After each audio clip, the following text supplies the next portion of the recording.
Lebanon में बड़ा बवाल शुरू हो चुका है। आपको पता है लेबनान की जो गवर्नमेंट है वो अमेरिका के ही अधीन काम करती है, अमेरिका के कंट्रोल में रहती है। वहाँ के राष्ट्रपति बिल्कुल ट्रंप के आगे, अमेरिका के आगे दब के काम करते हैं। ऐसे में अमेरिका और इजराइल के दबाव में आकर पार्लियामेंट के अंदर मीटिंग की गई, गवर्नमेंट ने मीटिंग की लेबनान के, और ऐलान कर दिया आधिकारिक तौर पर कि जो हिजबुल्लाह है वो हथियार डाल दे। अब यहाँ पर एक चीज़ क्लियर समझ लीजिए, जो हिजबुल्लाह संगठन है वो हिजबुल्लाह के लोग, जो इस ग्रुप के जो लोग हैं वो लेबनान में पार्लियामेंट में भी हैं, मेंबर ऑफ पार्लियामेंट भी हैं, और उन्होंने अपनी सरकार के लिए बहुत काम किया और सरकार को सपोर्ट करते ही हैं।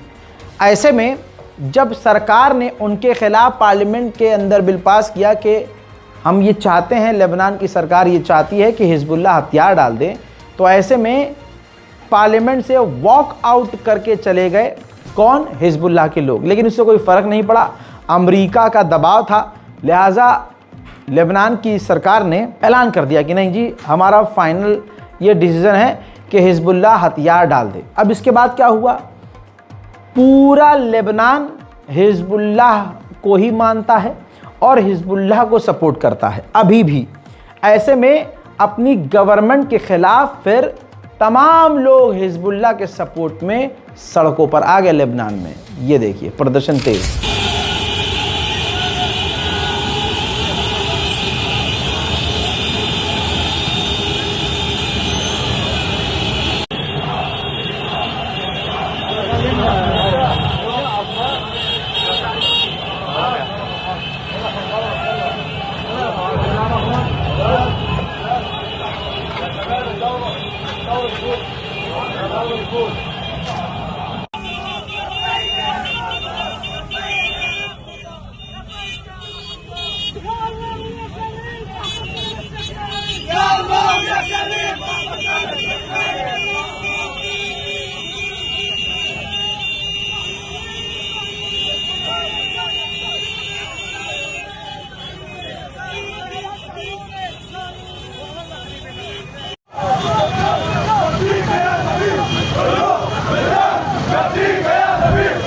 माहौल बिगड़ता देखकर लेबनान की ऑफिशियल जो फौज है वो पूरे लेबनान में तेजी से तैनात होने लगी है।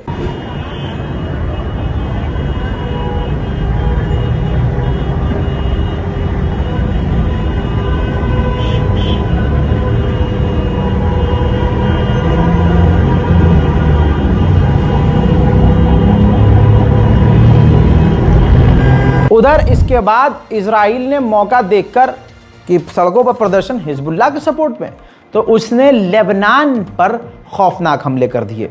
कई ऐसे मनाजर हैं जो मैं आपको दिखा नहीं सकता, लेकिन आजू बाजू में जो कुछ तस्वीरें हैं, जो वीडियोज़ हैं, वो मैं आपको दिखा रहा हूँ। लेबनान के सिविलियंस के ऊपर इजराइल ने हमला किया है और इस आतंकी हमले में लेबनान के सैकड़ों लोगों के मारे जाने की खबर है और अभी भी वहां से इसी तरह के विजुअल्स आ रहे हैं। हिजबुल्लाह ने झुकने से इनकार कर दिया है, हथियार डालने से इनकार कर दिया है, लेकिन उसने कहा है कि अगर इजराइल हमला लेबनान पर बंद कर दे तो हम अपनी लॉन्ग रेंज की मिसाइल गवर्नमेंट को सौंप देंगे। हजरात मोहतरम, खबर अब लेबनान के आगे बढ़कर ईरान की भी ले लीजिए। ये ट्वीट किया है डोनाल्ड ट्रंप ने, कहा कि हमने ईरान की न्यूक्लियर फैसिलिटीज़ को पूरी तरह से तबाह कर दिया है, लिहाजा अब मिडिल ईस्ट में जो ज़्यादातर अरब देश हैं सबको अब्राहम अकॉर्ड में शामिल हो जाना चाहिए, यानी इजराइल से दोस्ती कर लेनी चाहिए, नॉर्मलाइजेशन कर लेना चाहिए, इससे मिडिल ईस्ट में शांति आएगी। उधर डोनाल्ड ट्रंप ने